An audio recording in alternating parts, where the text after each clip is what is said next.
We are squeezing in as much as we possibly can for you guys here at Eurobike this year. Coming up is a whole host of new tech which we found in the last couple of days.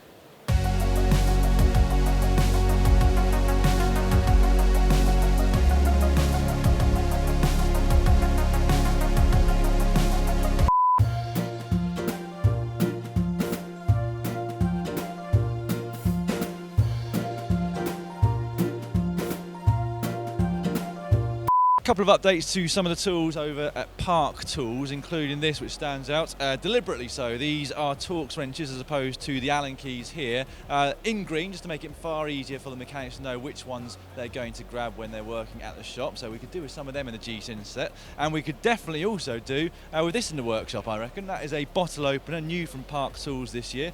We've got the dummy hub, as they call it here. It's a chain keeper. And over here, another new addition. Beer tray. I have got to get me one of these. ControlTech have got quite a novel design here at Eurobike called the Cougar PCS, which stands for Pure Cockpit System.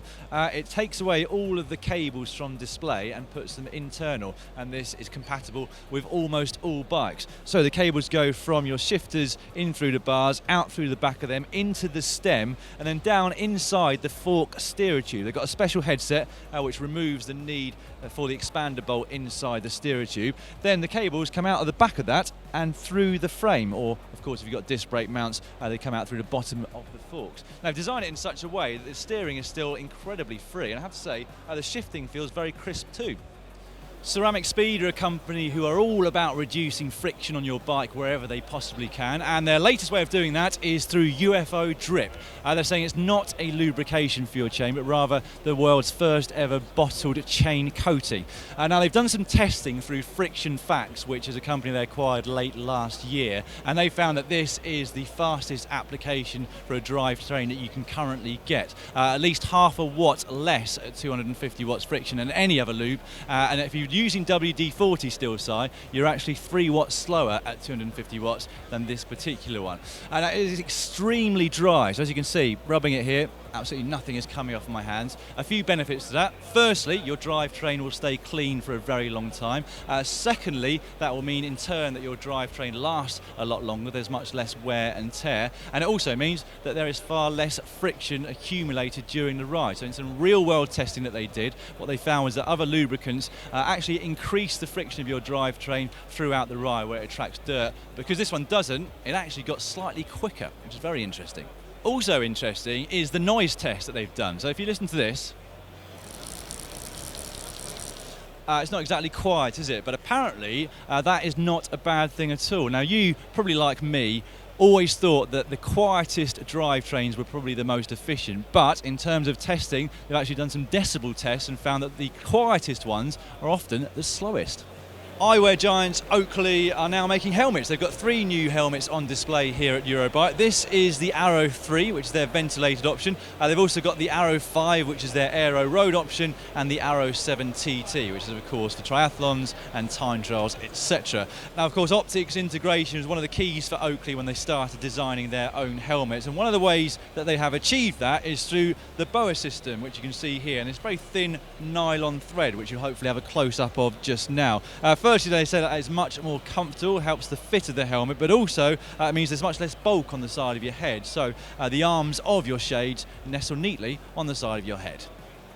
Around about 12 months ago, we took a first look at FSA's brand new K-Force Wii electronic group set. A few small updates to that, including Bluetooth compatibility and a new app. But I'm not going to dwell too much on this, because what I want to show you today is this.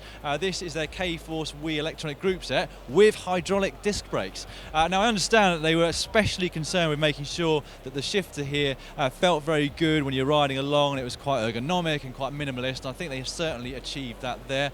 The carbon lever is also reach adjustable with this tiny little screw here, which is very easy to access. And along with the ergonomics of the shifters, they're also putting a lot of thought into the heat dissipation at the disc rotors, etc. as well.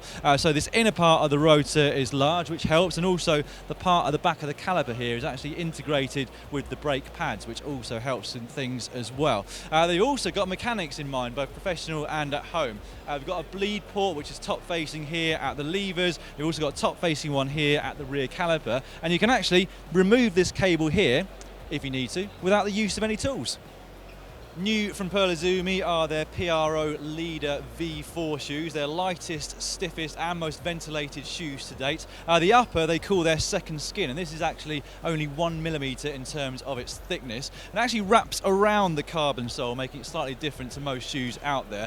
That allows them to get a much lower stack height, so that is only 5mm on this shoe. The bling bit, which then covers the upper that goes around the carbon sole, is electroplating, and that certainly adds a bit of sparkle, doesn't it? Weight of these in a size 3 is 265 grams. It's another chainkeeper.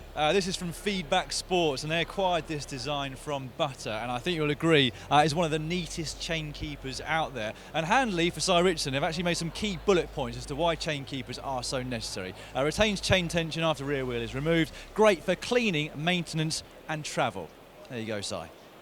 This bike has received one of the prestigious Eurobike Gold Awards for the startup category. So their name is Rondo, they are from Poland, and these are their brand new gravel bikes. Are unique from the fact that they have got a twin tip patented fork design, which allows you to change the height of the forks at the front, which gives a slightly different ride feel when you're out, but also accommodates different sizes of tyres and even wheel sizes as well. And I particularly like their own hubs here, which again are very bling. And then if we switch around, this is in fact not rideable. It's a 3D printed bike, so they're in the final parts of developing their full-on road bike, and it is a full-on road bike, disc brake equipped. But if you have a look around through here, an enormous amount of clearance, and the same goes for the chainstays down here. So you can put 650B wheels on this, should I say, with 2-inch slick tyres. That's very versatile as a bike.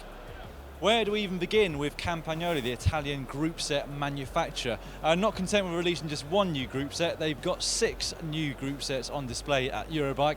This is the brand new Super Record EPS disc brake group set. They worked on the hydraulics and the reservoir with hydraulic specialist Magura, but it is a 100% Campagnolo product. They've got reach adjustability here at the brake levers.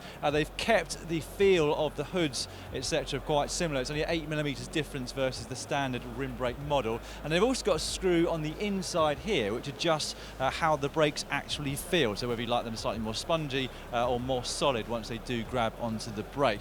They say that since they've been developing this for a long time with purely road in mind, it means that they haven't had to compromise in terms of bringing some of the mountain bike technology over, which apparently some other companies have done. Over here they have got the Bora 135 and 50mm wheels to go with the disc brakes. They've redesigned these completely versus the rim brake model, so there are twice as many spokes on the disc side on the front wheel as on the non-disc side, but the opposite is true here at the rear wheel. Twice as many spokes here because there's more torque going through your chain in the cassette and therefore the hub on that side, and you don't do as much braking on the left. No longer is there a Veloci group set. That has now been replaced by the Centaur at the lower end of their group set market. 11 speed and accommodates 11 up through to 36 teeth cassette, and if that all wasn't enough, in about a week's time they are even releasing the second version of the My Campy app, so you'll be able to download that on iOS and Android. Look have updated their ever popular Keo Blade carbons. They've increased the surface area of these pedals by 20%, giving you a bit more stability, and have managed to reduce the weight somehow. They were only 100 grams for the titanium spindled version, these down to 95. We're with the KTM Revelator, which was last year a concept bike, but now in full production. One of the interesting things about this bike is that the internal cable routing actually goes inside the fork steerer tube and down to the front disc brake there. So all adjustments to your stem height must be done by changing the stem, because there's no cutting of that steerer tube. And they've gone with the lower seat stage, which is of course something we've seen on a lot of modern aero bikes. Well, hopefully you have enjoyed that just as much as I did going around the show. If you did, please give it a thumbs up just down below. If you'd like to subscribe to the channel, you can do so by clicking on the globe right now. And if you missed part 1 of our general tech, you can find that down here, or indoor training tech is all just here.